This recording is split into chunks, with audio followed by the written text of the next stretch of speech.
Hi everybody, Stefan Molyneux from Free Domain Radio. Hope you're doing well. I appreciate your patience with some of the background noise and so on. I just generally do better podcasts when I'm not sitting staring at something. I don't know how some people do it, just sit there. Rush Limbaugh sits on his butt for like 3 hours straight. I just can't do it. I'm better walking around. I'm better doing other things. It just helps my brain kick into the highest gear it's capable of, so thank you for your patience. So this is the Fascists Around You, Part 3. So in Part 1 we looked at the susceptibility of people to be infected or inhabited by a sociopathic personality on the part of an authority figure and conform themselves to murderousness, to human destructiveness, if they felt they could get away with it, which is really about the externalization of conscience. In the second part, we talked about sociopathy, and I had some emails saying, well, the difference between sociopathy and psychopathy and so on. Well, I mean, obviously look it up. I mean, I'm not competent to answer any of this. Psychopathy and sociopathy are terms that are often used interchangeably. The only distinction that I can really find is that sociopathy, or sociopaths, appear to have a bit more of a case of honor among thieves. I'm sort of reminded of when Mussolini really helped out Hitler.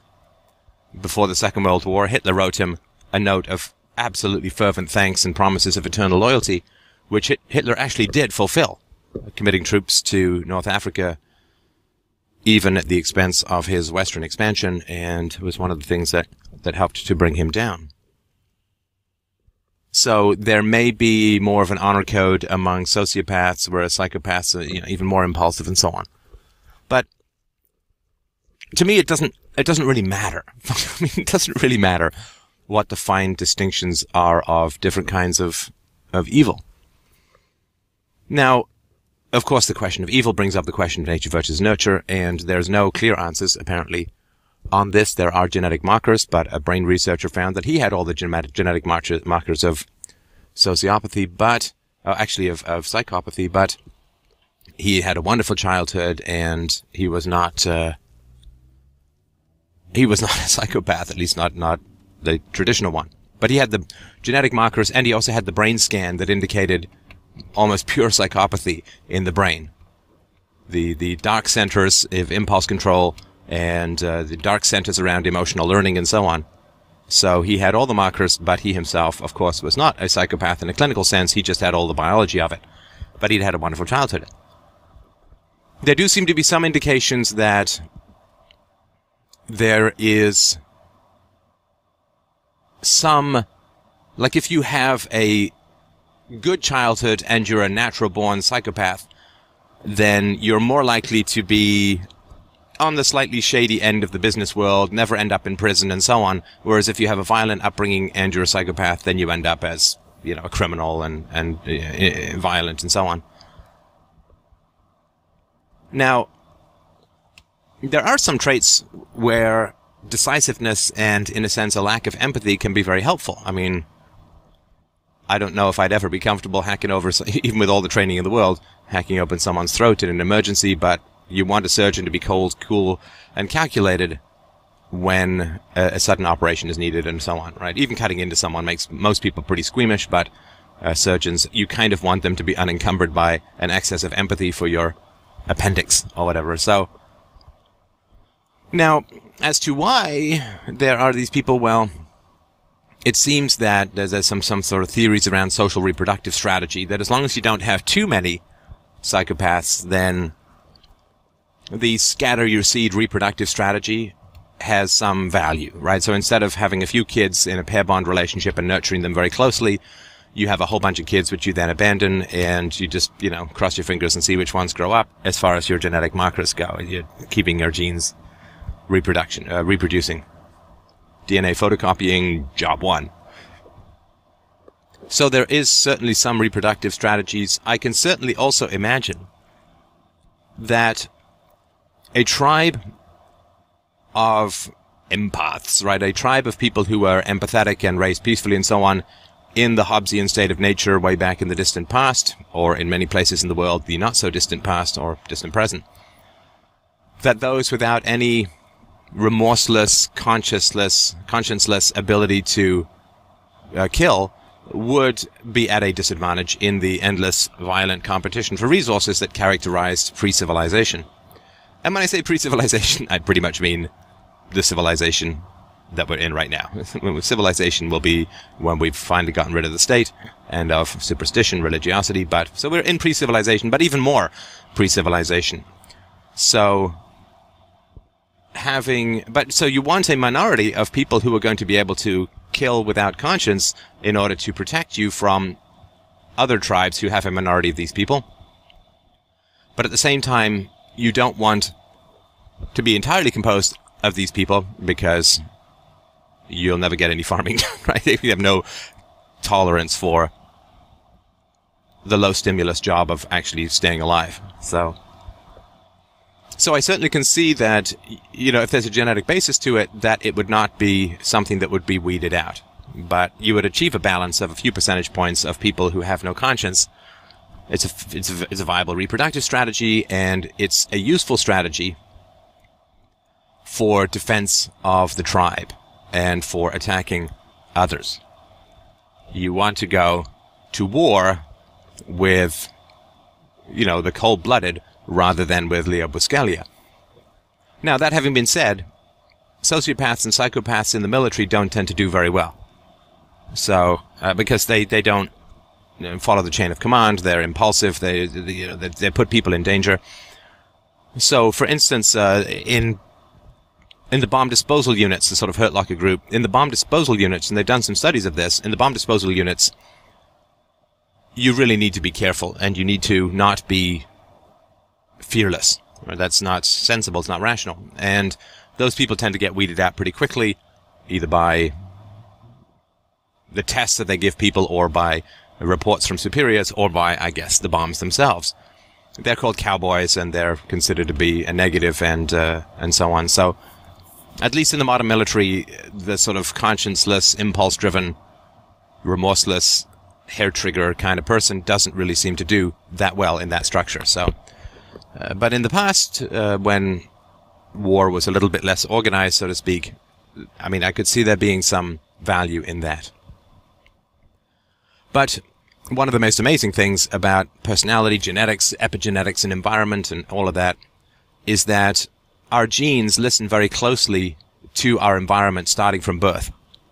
If you have a calm mother with sufficient nutrition, that forms your genes one way. If you have a stressed mother and there's lots of loud noises and there's insufficient nutrition, then the personality adapts to a situation of win-lose conflict, shortage of resources, and so on. And so it adapts itself to be dominant and violent and hair-trigger and not particularly thinking of the consequences, and to have a high and early sexual drive, right? So to start experimenting with sex around puberty and sometimes even before, and to be more prone to rape and assault and things like that, because you're in a situation where there probably are a lot of other people around like that, all competing for scarce resources, and so win-win negotiations and peace and cooperation and handshakes and all that, probably not going to be your best strategy. So I can certainly see why those genes would not have been weeded out. Of course, I, like anybody else who studied this, can't get to you're a psychopath in the same way you have red hair. It doesn't matter. Your environment doesn't matter. You end up with red hair because that's the genetics, or blue eyes or whatever.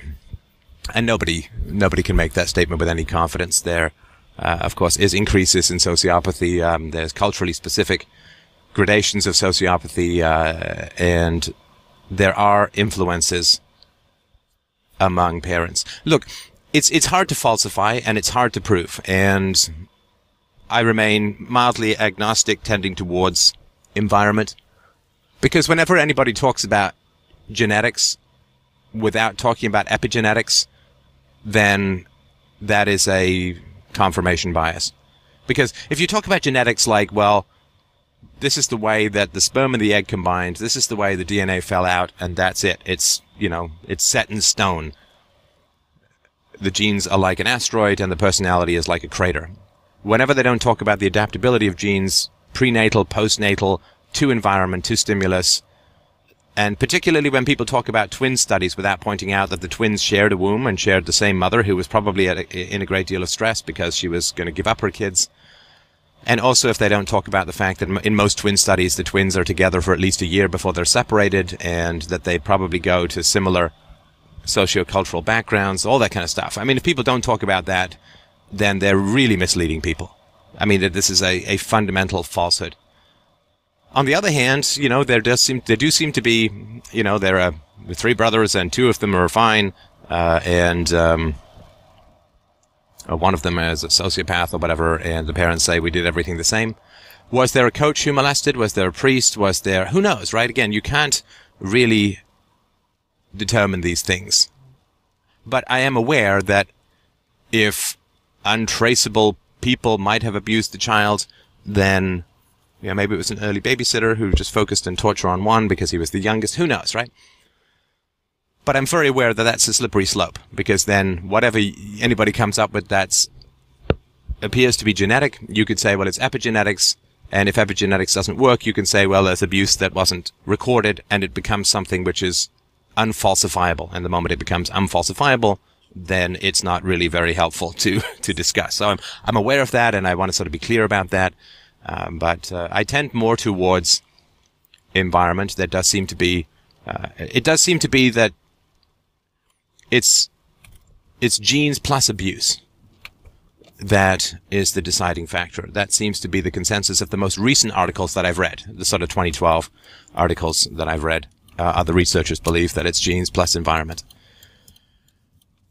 And since we can't control genes, so we can only control our environment, then, of course, it's incumbent upon parents to focus on giving the very best possible experience for their children, blah, blah, blah. Now, so that all having been said, this sort of a brief, obviously amateur overview, but let's dig into some of the real meat of the matter. I'm going to make the case that sociopathy, evil, is fundamentally underreported. And this show, Free Domain Radio, has done a lot, I think, to expose that and to bring that into the forefront. And I'll tell you why, but sort of let me briefly point out the argument that, one of the key arguments for that. So one of the key arguments for bringing about a peaceful and free society is called the against me argument. So if somebody supports the state, they support statism, the government, then they are supporting the use of violence against you for disagreeing with them. So somebody says, well, I think Social Security is great. Well, then you should pay into Social Security, you should give them your money and so on. Or I'm a supporter of the Iraq War. Well, you should do this, you should do, go ahead and do it. If I am not a fan of Social Security and I'm not a fan of the Iraq War and I wish to act on my conscience, then status, support, encourage, praise, revere armed men in costumes coming to my house, shooting me if I resist and locking me in a cage if I don't. So, if you're a statist, you support the use of violence against me. Now, that's an argument that is hard for people to process emotionally, because, you know, we all grew up with all this propaganda about how law is virtue and the state is there to help and so on, right? But the against me argument points out or shows the necessary consequences of supporting a centralized coercive hierarchy. The necessary consequences of supporting the state are that you encourage and praise and think is really wonderful the initiation of violence against people who disagree with you and wish to act on their own conscience.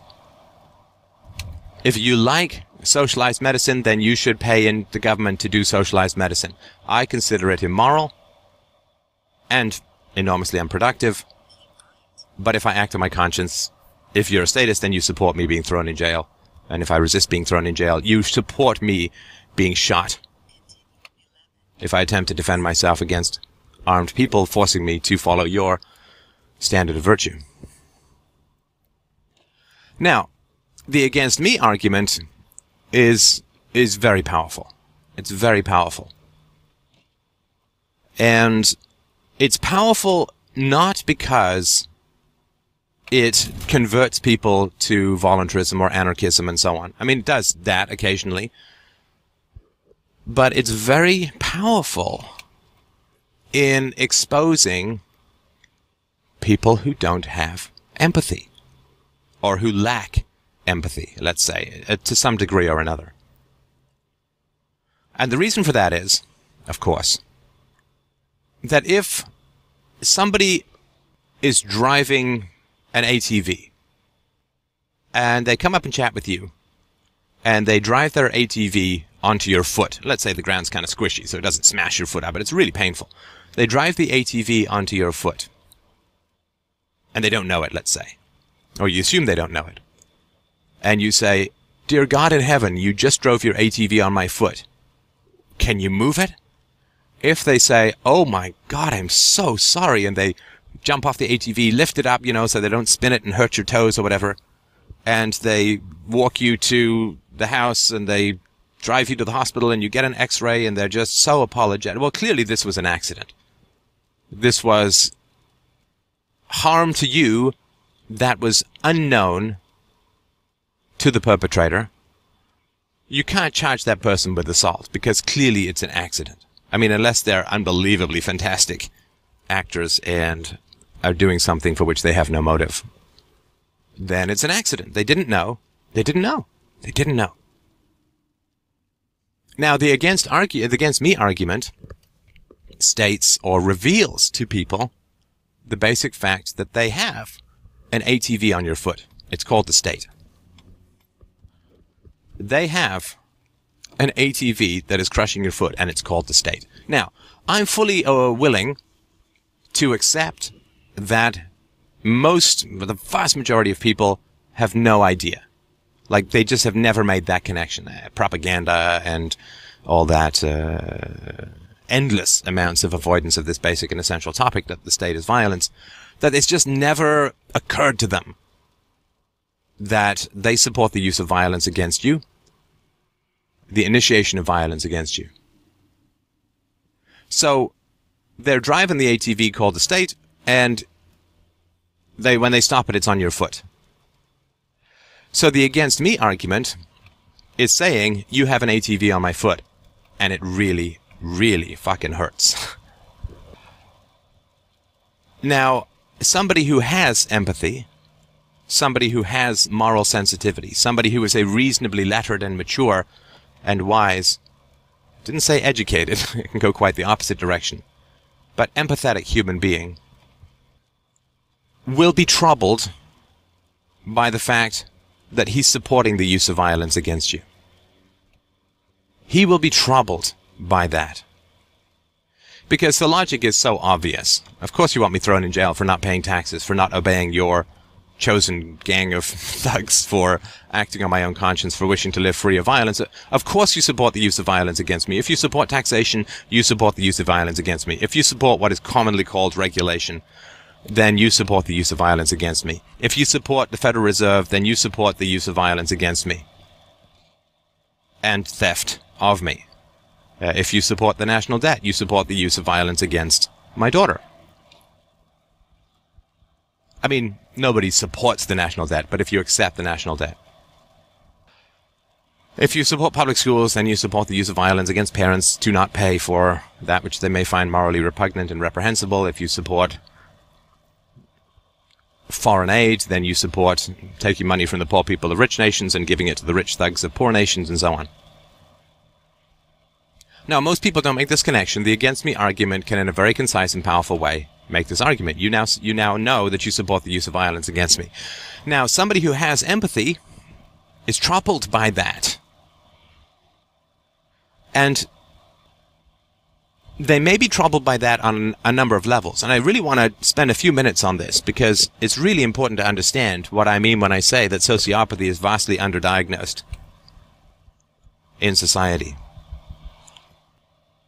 Now, the first level of empathy, if I use the against me argument against Bob, the first level of empathy is for Bob to say, I can get that your perspective would be troubling for you. That if you believe that I support the use of violence against you, I can really understand that that would be troubling for you. Now, that's not a concession that he does, but that's the basis of empathy, which is to understand where someone is coming from, even if you don't agree with them. I can understand that if you believe that immigrants take your jobs and run up your tax bill, I can understand and I can accept that you would be troubled by the presence of immigrants in your community. I can understand if you believe that blacks are crazy violence prone and breed like rabbits and abandon their children, that you would have a negative view of blacks.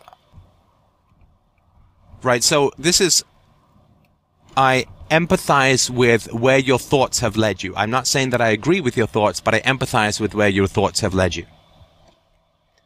So I can understand, so if I say we should have a society without a government, in fact we must for it to be called a society, and people say, well, you know, axe murderers and the roads and education and healthcare and blah, blah, blah, blah, blah, none of these things will be provided. It's like, well, I can understand that if you believe that only the government can provide these solutions, and if you do not understand or accept that the government is the initiation of force and therefore immoral, in other words, if you think it is both moral and the only way to provide these things, then I can understand that if I argue that we shouldn't have a government, it will translate in your head into we should have no roads, the poor should die in the streets, we should let evil people take over society, the biggest and most violent gang should rule. Like, if you believe that the government provides, you know, peace, security, stability, charity, and if only the government can provide this, and there's no moral problem with the government providing this because of the social contract, or you vote people in, or love it or leave it, or whatever, then I can understand that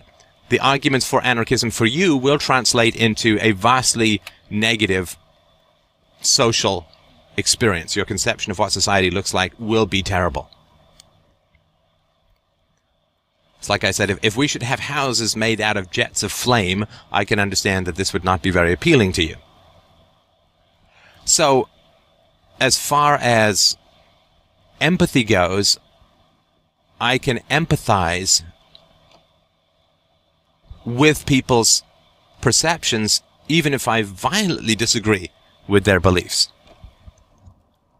Violently may not be the right word for somebody who's, if I strongly disbelieve, if I with certainty disbelieve in their perspective, or if I know that their perspective is wrong, right, then I can understand why people would be very troubled by arguments that I or other people put forth. If you believe that without the government, corporations will run society because you've watched any of the infinite propagandistic variations on Blade Runner or No to Mankind, if you believe that in the absence of government, the unfettered power of concentrated economic interests will turn us all into medieval serfs, then I can understand that a stateless society to you would be to be forever enslaved in the brainchild of Steve Jobs' Chinese sweatshop factory of suicide. Got it. So what I'm proposing is hugely negative for you because you have erroneous perceptions. So I can empathize with the results of your erroneous perceptions, even though I accept that they're erroneous. Empathize does not mean sympathize. Sympathize is, oh my goodness, you got into a car accident. I sympathize with that. I mean, if I had been in the same situation, that would be terrifying, that would be scary, that would be, you know, somebody hit your car out of nowhere. How awful. That's sympathy. Empathy is, oh, you're trying to cheat me. I empathize with that. I get that you're trying to cheat me. I don't sympathize with it. I'm not going to, right? You're trying to troll me. I empathize with that. Your desire to do damage, your desire to cause problems, your desire to vent your own self-hating frustrations by disrupting the peaceful lives and minds of virtuous people. I understand that. I empathize with that. I am not going to condone it. I am not going to sympathize with it. Empathy is simply correctly experiencing another person's emotions. And sympathy is correctly experiencing other people's emotions and saying, if I were in your position, I would feel the same way, and that's fair and just and right. So empathy is simply when, like, empathy is like understanding someone else's language, right? I empathize with people who speak English because I can understand English. That doesn't mean I agree with everything that everyone who speaks English says. It just means that I can understand what they're saying. And so empathy is to understand and to correctly experience somebody else's emotions, and in particular their emotional intent. right? So if you have a stalker, you are afraid of that stalker, that is empathetic, because the stalker is, out to scare you and, possibly do you harm and is deranged and so on, right? I correctly am identifying the negative, the danger, the harm that can come from somebody else's emotional state. That's empathizing with someone. It's not the same as sympathizing. I just want to point that out. So the first level is for someone to say, wow, that is a startling argument. Would be self-empathy. That is a startling argument. It's not insane, right? It's not, you are ruled by the Lizard King. You can do anything. It's not that. It's not an insane argument, the against me argument. It's a startling argument. It's a surprising argument. And self-empathy would be to be both startled by the argument and in a sense shocked that you've never heard it before, even though it's credible. And then that is, of course, to realize the degree to which you have been propagandized. So that's really important to understand. It is a tear in the fabric of the matrix. Because since it's true, and it's obviously true, and it's never been spoken of, then you get a clear sense of the degree to which you've been propagandized when you first encounter the against me argument. And this could be any number of arguments, right? But against me is really important. It's really powerful for this. So the second empathy, which is a kind of self-empathy, is that is a really startling and unnerving argument that I, who think of myself as a peaceful person, might openly support the use of violence against you, the initiation of force against you, for following your own conscience. That is an unnerving and alarming argument on many, many levels. That would be another form of empathy. Empathy, of course, is also in how we present the against me argument and so on. So that is another level of empathy. Now, the third level of empathy would be to say, this must be a very difficult argument for you to have accepted, right? So if I say this to Bob, then Bob can certainly say, that is a startling argument. I've never heard that before.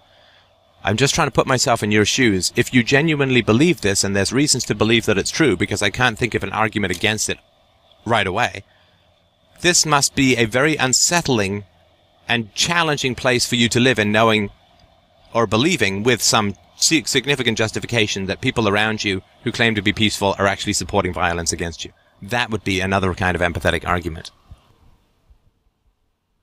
Now, another layer, we can skip a couple of layers here. I don't want to labor this as usual, but I think the sine qua non of empathy, the meridian, the pinnacle of empathy, would be to sit and process the against me argument for a minute or two, or to raise some questions or objections, and to listen to the responses.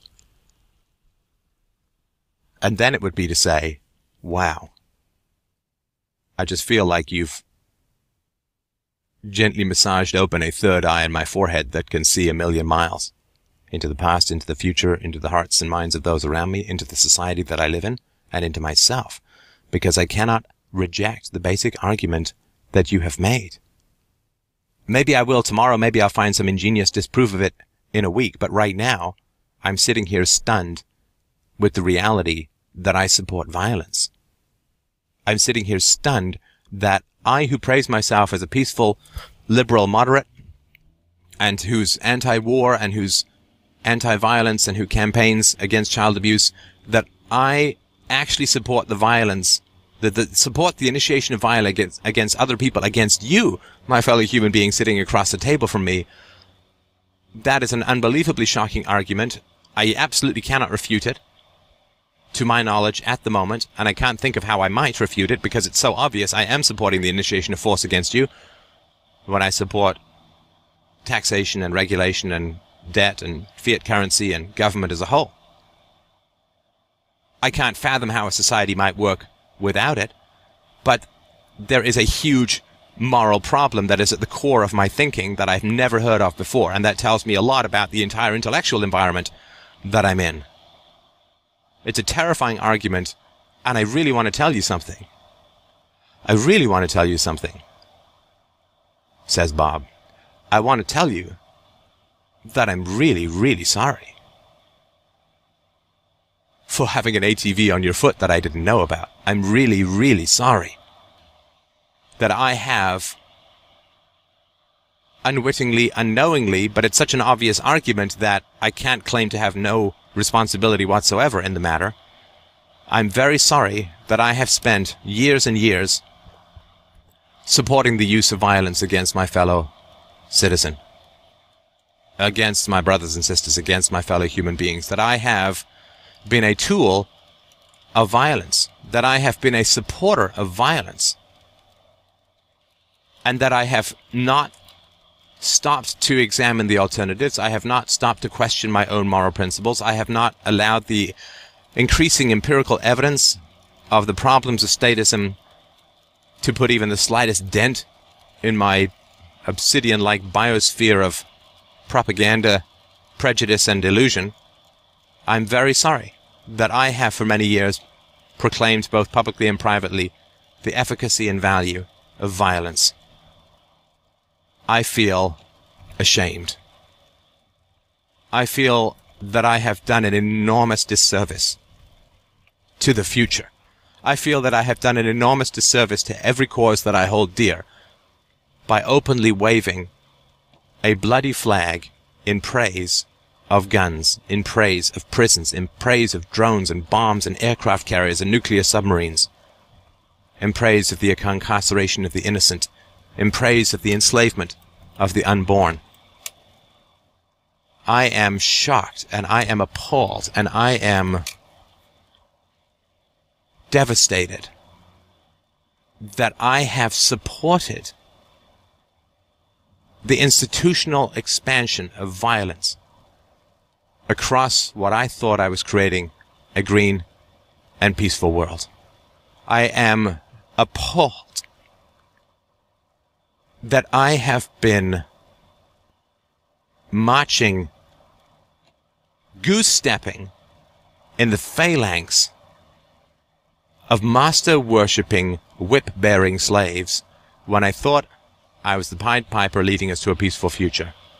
I am appalled not only that I have been used, but that I have allowed myself to be used without question. And that my first impulse with you, Steph, was to violently reject everything that you were saying, because I must examine the possibility that part of me loves to serve this immorality, that part of me worships this devil, this silver-horned devil in a deep yellow saffron monk's robe, this thief who is the pretense of generosity, this thug who is the pretense of charity,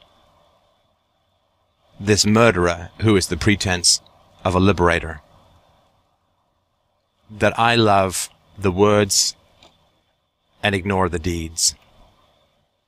That I fall lockstep with everybody else marching and herding, in particular the young, off the cliff into war and debt and slavery, all the while proclaiming my love of humanity and my care and concern for the young and for peace and for the future. And now I fear what might happen if I stop marching and break ranks and actually begin to even contemplate acting upon the knowledge that you have given me, which I resent and fear and need. That would be some level of empathy that is still largely in the realm of self-empathy, but it is an acceptance. And the last level of empathy, sorry, I said this was the highest, the last one is really where you focus on, this would take a while to process yourself, is where you focus on the other person. What is it like for you to have this knowledge? What is it like for you to look around the world and see that most people openly, happily, patriotically, cheeringly marching bandedly, votingly support the use of violence against you. Right? So the experiments to do with pushing the electrocution button and killing people with heart conditions or putting them into that risk category, these are people who are shocked and horrified when the truth is revealed to them. That they just allowed somebody in a white coat to tell them to murder someone, and that most of them went ahead and did it. Not happily, but went ahead and did it. Now, the against me argument is far more fundamental than these experiments, than the Stanford prison experiment, than the Milgram experiments. Because what you're doing is you are revealing to people that you are allowing, that they are allowing people in white coats to have them support violence against their fellow citizens, bombs against the foreign, the selling of the unborn, the wholesale slaughter of the, quote, enemies. That this is not, well, you're pushing a button and you put someone at risk. You put too many volts in them. Or, you thought you did. People are horrified and they're sweating and they're uncomfortable. But such is the efficacy and power of propaganda that when the against me argument or other arguments for a voluntary society are revealed to people, how many of them even blink?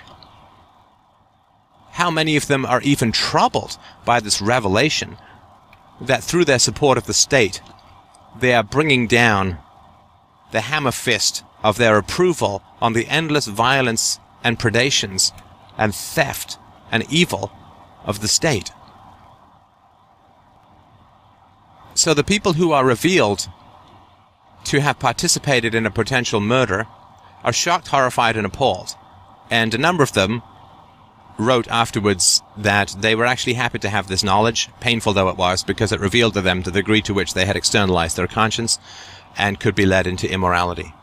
The against me argument is the Milgram experiment at an interpersonal level, written about 1,000-fold more powerfully. Did you know that by praising the state, by accepting the necessity of the state, that you are supporting the use of violence against me? I'm good with that, most people say. Yeah, and how?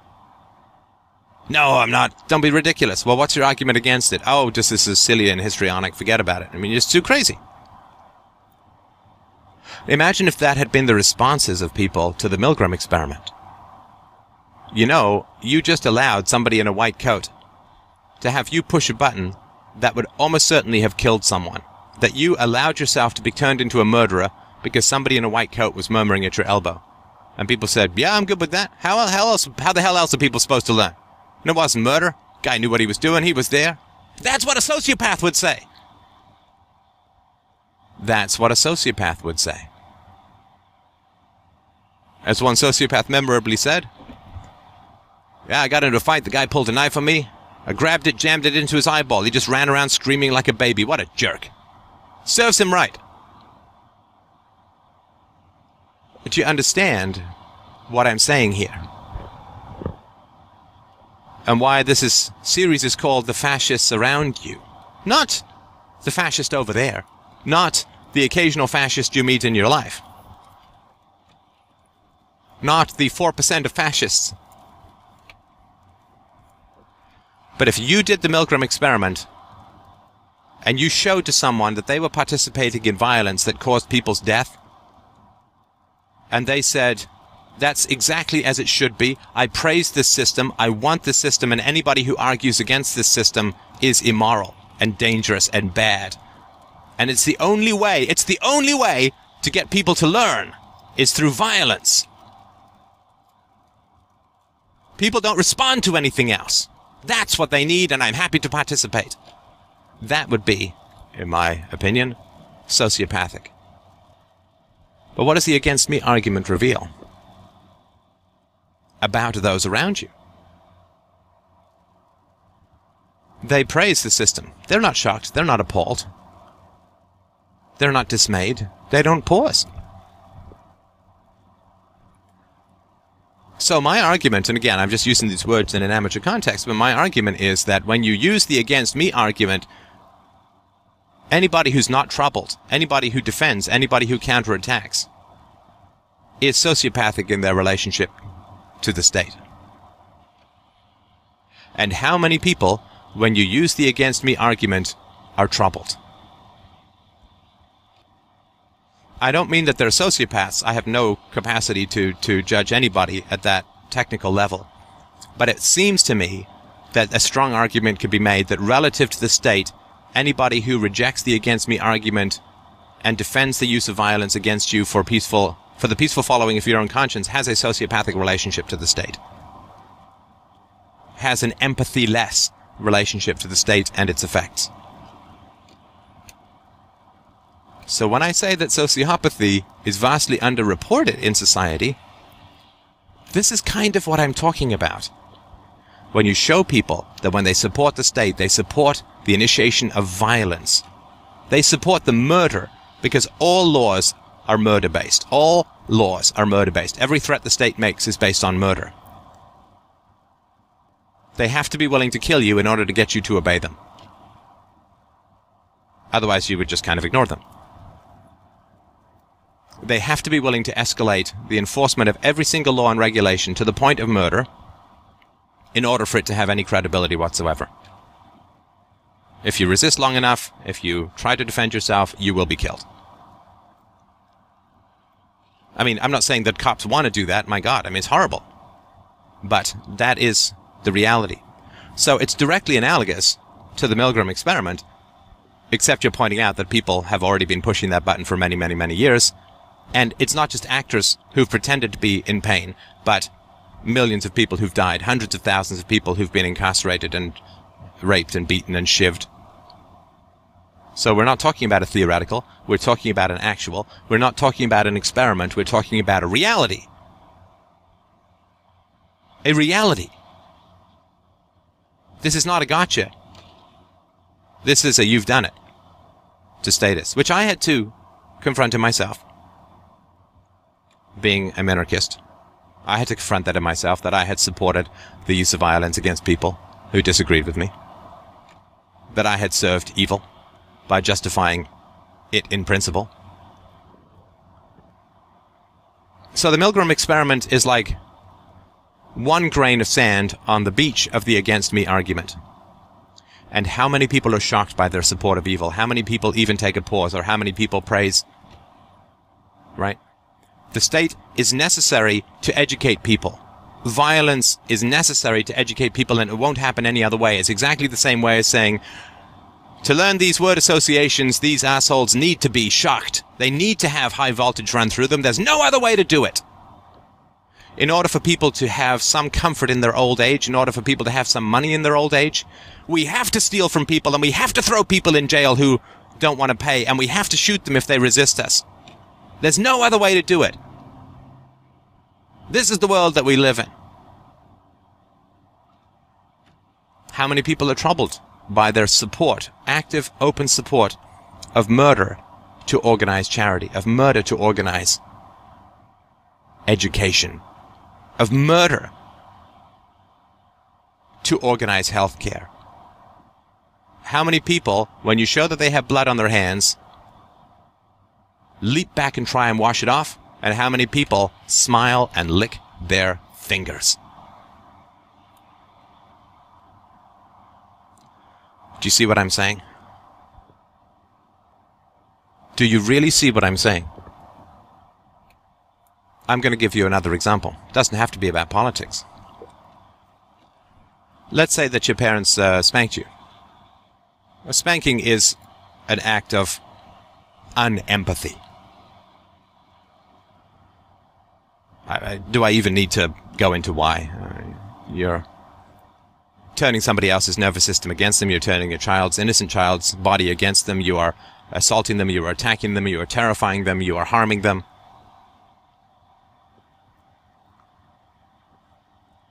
If your parents mistreated you as a child, and you go to them as an adult, and you say, I have some significant issues with how I was treated as a child. Maybe you did a lot of stuff right, but there's some stuff you did seriously wrong, and I'm still living with those repercussions. How many parents respond to this in an open and positive way? I don't mean without any trouble, without any difficulty. Of course, nobody likes to hear that kind of stuff. It's difficult. Criticism is very difficult. Criticism from your children is very difficult. So I'm not saying, oh, wow, how wonderful, thank you for your feedback. I couldn't be happier that you've blah, blah, blah, right? I mean, how many parents will respond to this in a positive way over time? To look into it. Now, some will. I don't want to paint with too broad a brush. I've certainly heard reports of some parents who have opened their hearts up, who've talked, who've gone into therapy, whose kids have gone into therapy, they've paid for the kids to go into therapy, they've read books, they've tried to undo the damage, they've acknowledged faults, they've dealt with their own, like talked about their own histories, they've, you know, had a quantum leap forward in the psychosocial development of the family tree. Massive leap forward, light years forward.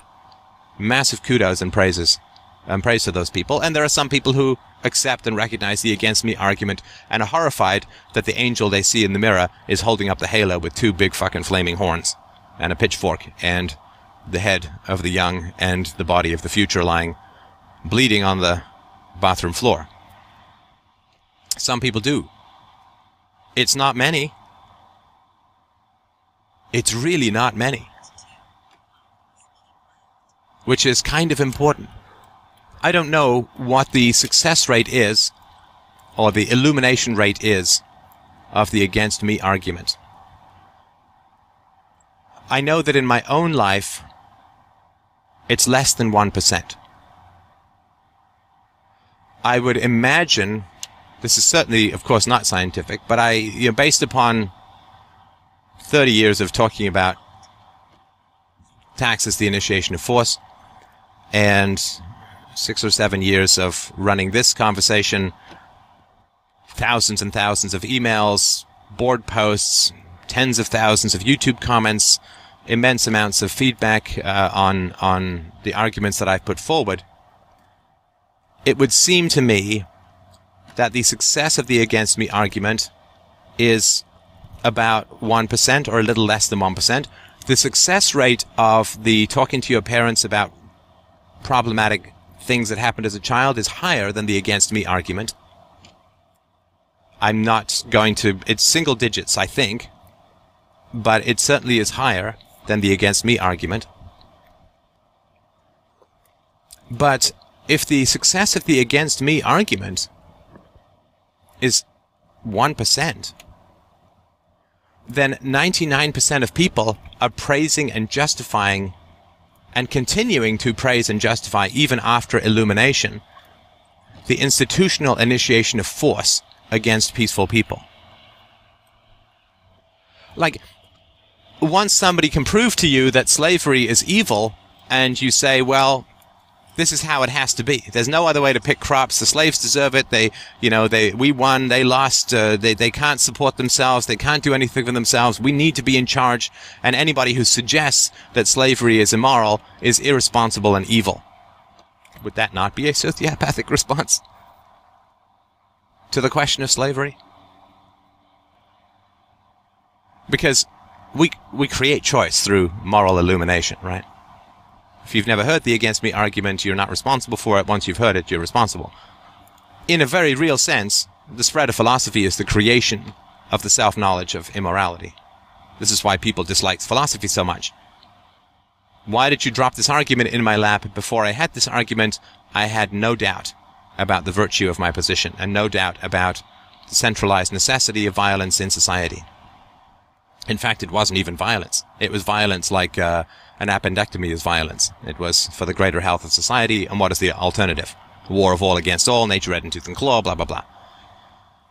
So, philosophy kind of creates evil in people's minds through the spread of virtuous arguments and the resulting moral responsibility that accrues to those on the receiving end of those arguments. Right? So, if sociopathy is to have no conscience, and when you point out to people that they support and praise violence against you for disagreeing with them, and they continue to support and praise it, is that not the very definition of not having a conscience, of not having empathy? And this is why I will make the case. I'm making the case. I'm not proving the case, you understand. I'm making the case, and I'm certainly interested in your feedback. It's a chilling thought. I'm making the case that statism is sociopathy. Statism is sociopathy. And if you want to know the number of sociopaths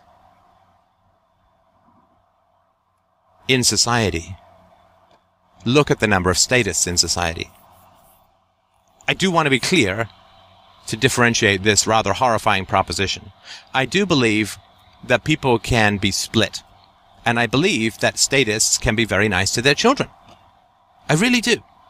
Now, tragically, by being statists, they are supporting the selling off of their children to international banksters and so on, and they are supporting war, which may claim the lives of their children and so on, right? So there are the unintended consequences of their statism is not kind to their children. National debt, the social security Ponzi scheme around the world, the massive unemployment, student debt, all of the statist crap that so harshes the buzz of the young.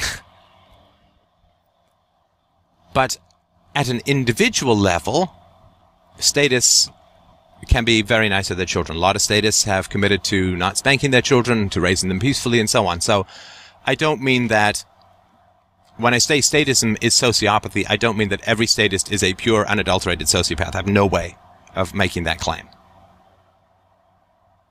But what I am saying is that statism is sociopathy with regards to institutionalized violence, because it is praised and justified, and even when illuminated, is defended, and its expansion is praised. It is an area in people's life where they are sociopaths about that subject. If you read the literature on sociopathy, you will read countless examples where the psychologist or the psychiatrist will attempt to probe the sociopath's empathy for his victims. And the sociopath will not have any empathy for the victims. Or they will attempt to probe remorse. Is there any remorse for the actions? And unless the sociopath is trying to get parole and trying to pretend that he has remorse, there isn't any.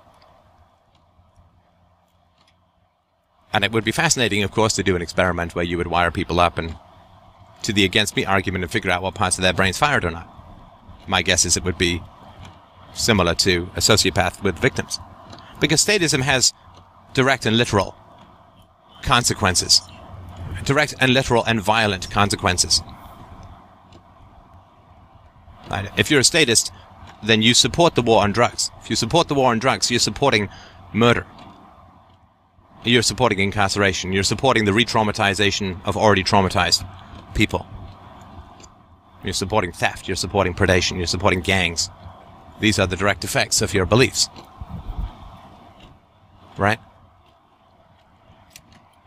So there are very real consequences. Now, they're more abstract consequences than I stuck a knife in the guy's eye. So I get that there's, right, this is sociopathy in the abstract. At least it remains abstract until it's kind of deeply pointed out, so to speak. And of course, the vast majority of people who are statists would never imagine or would never contemplate and would probably be violently ill to even consider using the kind of violence that they condone in the state. They would never go and rob people. They would never hold a gun to people. They would, the idea of, right? So at a personal level, they're probably quite nice people. And among their own tribe, they are probably very helpful, very kind, that they bake lasagnas for people whose parents are ill and all that. They're probably very nice people because that's their tribe, right? We're kind of not designed to be virtuous in the abstract, because the abstract is like the other tribe, right? So we're really not designed to be virtuous in that way. And this is one of the reasons why statism is so dangerous, is that we're all have a tendency, I think, to be more or less sociopathic in the abstract. It takes a lot of philosophy to counter that tendency. And so statism is a kind of abstract way of dealing with people. It's really easy to bypass the aggression and to swallow the propaganda and so on, because we don't see it. And so it's out of our field of vision, and it's really tough to be virtuous in the abstract and to apply the principles of the everyday to the social and to the general. And this is why people can fully support statism and fully support murder and be appalled that anybody would even question their support of murder. And they do all of that. And yet, if they saw a murder, they would be appalled and horrified, and they would call the cops, and they would testify, and all that kind of stuff, right? And this is what I mean when I say that in the abstract, we have a very strong tendency as a species towards sociopathy. And look, if you don't agree with me, and please don't, please don't agree with me for anything that I say. I think I've put together a pretty strong case. But if you don't agree with me, that's fantastic. I mean, I would like to be wrong about this. I mean, if this, almost anything that I'd like to be wrong about, it would be this. There's many other things I'd love to be wrong about, and I come to with great reluctance. But I must hold fast to the mast of empiricism. Maybe I suck at making the case for philosophy and virtue. I'm perfectly willing to accept that, and I would love it if I did suck. It would be great. In other words, if other people could, if you could do the against me argument in a way that really worked and illuminated people and got them to back off from their support of the abstract murder machine called the state, I think that would be fantastic. I would love to suck at this. Oh, wouldn't that be great? Oh, delightful, delicious, and perfect. I am in hot pursuit of the self-sucking, much like a limber teenage gymnast, male. But if you doubt this, there's easy proof, as I've said for many, many years. There's very easy proof. A very easy test. Not necessarily proof, but there's a very easy test. And the very easy test is this. Simply go and make the against me argument to people in your life, to good people in your life, to people you are doubtful about in your life, whatever it is. If you doubt this, if you doubt the case that statism is sociopathy, fantastic. Go make the case and let me know how it goes. Go make the case. That will only take you about 2 minutes. Go make the case that people around you, people who love you, or who say that they love you, that they actually support the use of violence against you for following your conscience, for being peaceful. That they embrace and accept and praise the use of violence against peaceful people, including you, especially you. Make that case. It's a very easy case to make, logically. And they don't have to agree with every particular, but they do at least have to understand that this is where you're coming from, and it's not a terrible case. It's not like, you're not saying we're ruled by lizard kings. It's not a terrible case. And see if they respond in an empathetic and hopefully sympathetic way. Right? Almost everything that I put forward, I try to provide evidence-based verification that is independent of me. Right? That's very important to me. I don't want anybody to accept what I'm saying because I'm saying it. I don't. And you shouldn't either, of course, right? I don't even need to say it. It's an insult to you that it even needs to be said, and I apologize for that, and that's not necessary. But if I'm making this case, then you can verify and validate this case. And I want you to, right? Now, if you feel a great deal of fear in bringing this up with other people around you, that's an important thing to know. It's a very important thing to know. That tells you a lot about where you are and your fear that it might be true. It may be, in fact, not just your fear, but your knowledge that it is true. But make the case. Prove me wrong. And if you've got a great way to make the case, school me. Call me up on a Sunday show. Call me up. I'll do a listener convo. I'll broadcast it as far as I can. If statism is not sociopathy, then there's a way to get people to empathize with the victims of statism, including the person across the table making the case with the against me argument. Then there's a way to get people to empathize that I don't know about, that I haven't figured out. If statism is sociopathy, then you cannot get people to empathize. That if you ask them for empathy, you will only harden their commitment to aggression. And it exposes a very, very ugly side of human nature, which makes the Milgram experiments and the other experiments utterly pale in comparison. Utterly pale in comparison. So if you can make the case in a successful, consistently successful way, I beg you, please do and let me know. But I really don't think that you will be able to. And I say this not to condition your test. I say this not to make you fail. I say this because it's not going to work.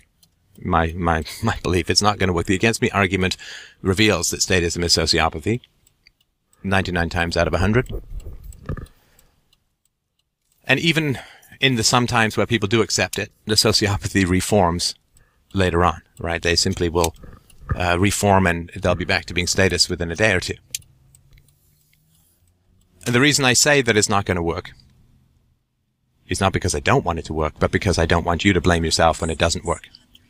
Because other people will try and get you to take the rap for their coldness, for their harshness, for their acceptance of and praise of institutionalized violence, for their murder fetish called patriotism.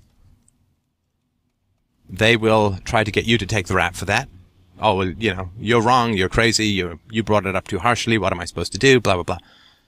But in the same way that we don't want women married to sociopaths or men married to sociopaths to take the rap for their sociopath's bad behavior, I don't want you to, if statism is sociopathy, I don't want you to take the rap for other people's failure to overcome this, because sociopathy by its very nature cannot be overcome. For a variety of reasons, which you can, if you want, you can do the research and figure all that kind of juicy stuff out. But if you doubt what I'm saying, please try.